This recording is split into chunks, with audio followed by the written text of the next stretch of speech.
Welcome to R5 TV news. Tirupati జిల్లా నాయుడుపేట మండలంలో వినాయక విగ్రహాల ఏర్పాటుపై నిర్వాహకులకు సూచనలు చేసిన డీఎస్పీ చెంచుబాబు ప్రభుత్వ నిబంధనలకు అనుగుణంగా విగ్రహాలు ఏర్పాటు చేసుకోవాలని సూచన. వినాయక చవితి వేడుకలను భక్తి శ్రద్ధలతో జరుపుకోవాలని నిర్వాహకులకు డీఎస్పీ విజ్ఞప్తి. వేడుకలలో డీజే సౌండ్ సిస్టమ్ను పూర్తిగా నిషేధించామని, ఉల్లంఘించిన నిర్వాహకులపై చట్టపరమైన చర్యలు తీసుకుంటామని హెచ్చరించిన డీఎస్పీ. విగ్రహాల ఏర్పాటుకు పోలీసుల అనుమతి తప్పనిసరిగా నిర్వాహకులు తీసుకోవాలని వెల్లడించిన DSP. Naidupeta urban police station పరిధిలో వినాయక విగ్రహాలు ఏర్పాటు చేసే నిర్వాహకులు పోలీస్ శాఖ నిబంధనలను తప్పనిసరిగా పాటించాలన్న సిఐ బాబీ తెలిపారు.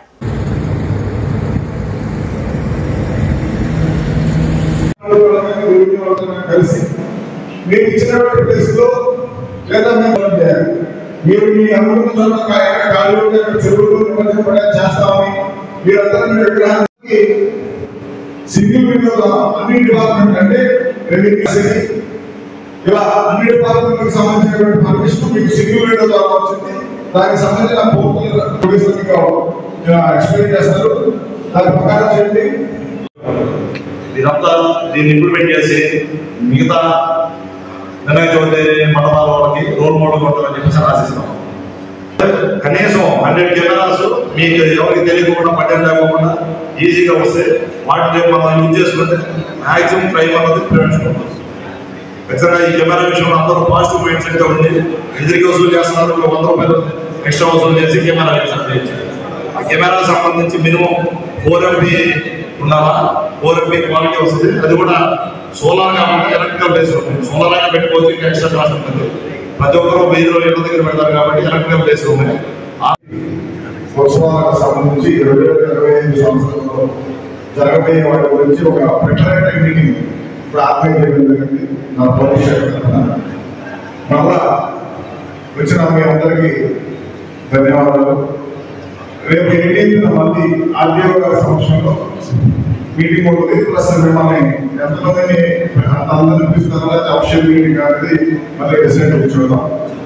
దీంట్లో మీ అందరికీ మేము ముందుగా చెప్పదలుచుకుంది ఏంటంటే,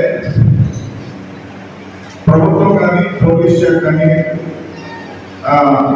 కొన్ని గైడ్ లైన్స్ ఏదైతే పెట్టారో అవి అందరి మంచి కోసం సమాజంలో నాకు ఏదైనా ఉపన్యాసం కానీ ప్రవచనాలు లాంటివి కానీ ఇలా పెడితే ప్రజల్లో భక్తి విశ్వాసాలు, ఒక నియమబద్ధమైన జీవితం, కుటుంబం ఎలా ఉండాలి, ఇలా మంచి రిలేషన్స్ ఎలా ఉండాలి, మంచి సంబంధం అందరిగా ఎలా ఉండాలి, జీవితంలో సుఖంగా ఎలా ఉండాలి, వీటన్నిటి గురించి నలుగురికి చెప్పడానికి ఉపయోగపడడానికి ఆ డబ్బులు కనుక మీరు ఇన్వెస్ట్ చేస్తే కొంచెం మంచి పేరు వచ్చింది సమాజానికి. నేను చేసిన వాళ్ళు అంతేకాకుండా మనం ఎంత ఇబ్బంది విగ్రహం ఉంటాం, ఎంత లాభమైన విగ్రహం ఉంటాం, లేదా ఎంత హంగామా చేసాం అన్నదానికన్నా సో నిజమైన క్వాలిటీ ఆధ్యాత్మికత ఉండిపోయేలా మన యొక్క సాంప్రదాయం ఏదైతే ఉందో ఆ సాంప్రదాయం యొక్క అసలు యొక్క స్వరూపాన్ని, దాని యొక్క అర్థార్థాన్ని ప్రజలకు వివరించే విధంగా మనం పండుగ చేసుకుంటే అది నిజంగా అద్భుతంగా ఉంది. వచ్చిన వాళ్ళు కూడా చాలా మంది సంతోషిస్తారు.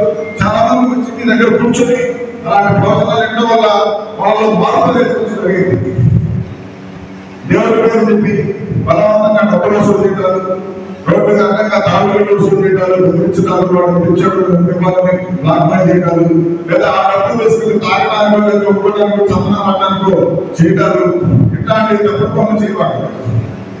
కాబట్టి నాకు ఏదైనా ఉపన్యాసం కానీ ప్రవచనాలు లాంటివి కానీ ఇలా పెడితే ప్రజల్లో భక్తి విశ్వాసాలు, ఒక నియమబద్ధమైన జీవితం, కుటుంబం ఎలా ఉండాలి, ఇలా చంపడానికి చేయటాలు, ఇట్లాంటి తప్పు పనులు చేయవాలి.